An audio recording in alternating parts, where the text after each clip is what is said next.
大家好，我是小宁。小时候你吃过这种猪肉蛋卷吗？可以直接吃，还可以配炖菜，或者是炸着吃。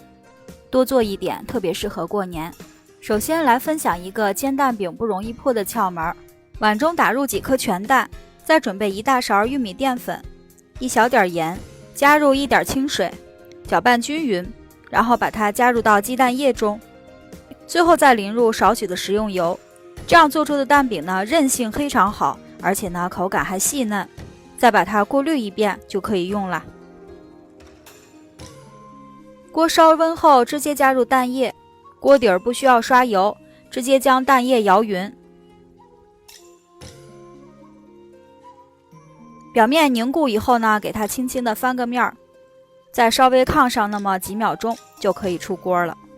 下面来调馅儿，首先准备一些虾仁儿，加入盐、白胡椒粉，腌制上10分钟的时间，然后再改刀切成像这样的小碎粒备用。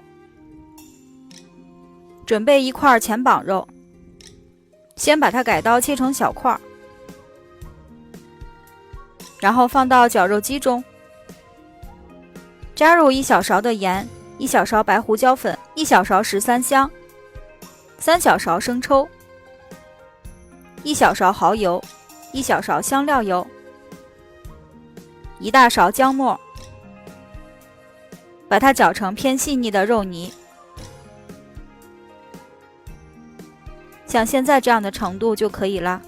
另外准备1颗鸡蛋，把它打散，一半加入肉馅中，这样做好的蛋卷蛋皮呢和馅儿不容易分离，肉馅呢更粘稠。准备1张蛋饼，把肉馅抹上来，大概1/3的宽度，中间加上1排虾仁儿，再把底边多余的剪掉，然后像这样把边缘包一下，再这样卷起来，把它整理紧实。边缘的地方呢抹上蛋液，再把蛋卷卷起来就可以了。